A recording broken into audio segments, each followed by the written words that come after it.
Shalom, Happy Sword Family. Renungan saya pada pagi hari ini saya beri judul Jangan remehkan perintah Tuhan. Saya dan istri sering sharing mengenai meremehkan perintah Tuhan atau kata-kata Tuhan.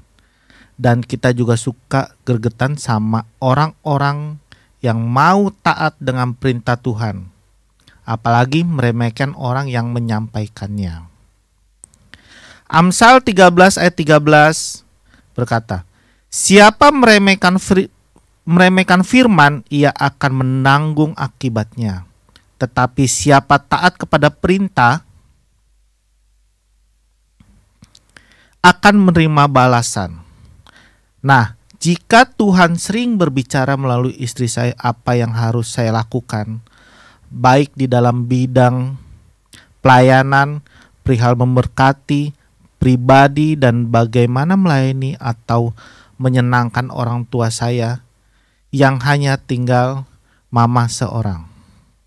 Ketika Tuhan berbicara tersebut, saya tidak pernah menolak untuk taat kepada perintah Tuhan melalui istri saya. Bahkan terkadang Tuhan bisa berbicara atau menasehati saya melalui Bapak Gembala dan saya lakukan. Memang untuk taat kepada perintah Tuhan sangat tidak mudah. Terkadang Tuhan meminta yang di luar kesanggupan kita, tetapi karena memang datang dari Tuhan, maka Tuhan yang menyediakannya.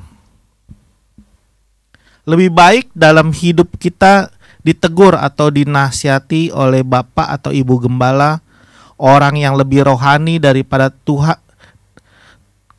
Tuhan yang langsung menegur kita. Misal nih ya, Tuhan sudah menyediakan ibadah onsite, tetapi kita malah lebih nyaman ibadah online di rumah. Ibrani 10 ayat 25 berkata, janganlah kita menjauhkan diri dari pertemuan-pertemuan ibadah kita, tetapi seperti dibiasakan oleh beberapa orang, tetapi marilah kita saling menasihati dan semakin giat melakukannya menjelang hari Tuhan yang mendekat. Di ayat ini Tuhan katakan pertemuan yang artinya adalah bertemu atau perjumpaan dengan orang lain. Tuhan sendiri mengatakan, kuduskanlah hari Sabat. Yeremia 17 ayat 22 berkata, janganlah membawa barang-barang dari rumahmu keluar pada hari Sabat, dan janganlah lakukan sesuatu pekerjaan, tetapi kuduskanlah hari Sabat seperti yang telah kuperintahkan kepada nenek moyangmu. Atau perihal memberikan berkat, terkadang kita suka komplain. Dulu baru memberikan, misalnya Tuhan minta kasih, kita malah kasih. Tuhan minta 500.000, kita malah kasih 50.000. Perihal mengasihi orang tua, kita harus tulus ikhlas mengasihi dan menyayangi orang tua kita. Karena biar bagaimanapun kita bisa berdiri hari ini, itu semua karena orang tua kita. Dan kita dilahirkan dari ibu kita, makanya seburuk apapun ibu atau ayah kita, ampuni dan kasihi. Saya bersyukur kami sekeluarga bisa menjadi berkat untuk mama saya. Bahkan mama saya bisa mengatakan lebih nyaman pergi ketika ada kami sekeluarga, karena kami tidak pernah melawan atau tidak pernah membantah. Kami perlakukan mama seperti ratu dalam hidup kami. Ulangan 5 ayat 16, hormatilah ayahmu dan ibumu, seperti yang diperintahkan kepadamu oleh Tuhan Allahmu, supaya lanjut umurmu dan baik keadaanmu di tanah yang diberikan Tuhan Allahmu kepadamu. Jika kita tidak mengasihi dan menyayangi orang tua kita, berarti kita tidak taat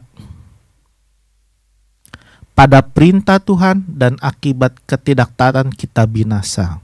Ibrani ayat 4 ayat 6. Jadi sudah jelas bahwa ada sejumlah orang akan masuk ke tempat perhentian itu, sedangkan mereka yang kepadanya lebih dahulu diberitakan kabar kesukaan itu tidak masuk karena tidak ketaatan mereka. Mari kita berdoa.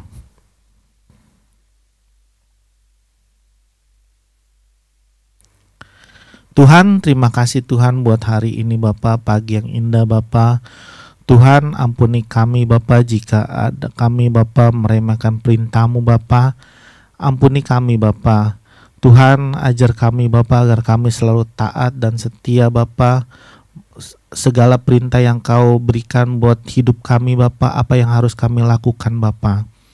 Tuhan, berkati Bapa kami semua Bapa, biar kami semua Bapa mau taat dan setia Bapa. Segala apapun Bapa yang Kau perintahkan buat kami Bapa untuk kami melayani Engkau, atau kami taat dan setia Bapa di dalam kami melakukan pekerjaan kami Bapa, lebih sungguh-sungguh lagi Bapa. Pakai hidup kami Bapa. Terima kasih Bapa buat pagi ini Bapa. Haleluya Bapa. Amin. Ayub 36 ayat 12. Tetapi jikalau mereka tidak mendengar, maka mereka akan mati oleh lembing dan binasa dalam kebebalan. Tuhan Yesus memberkati.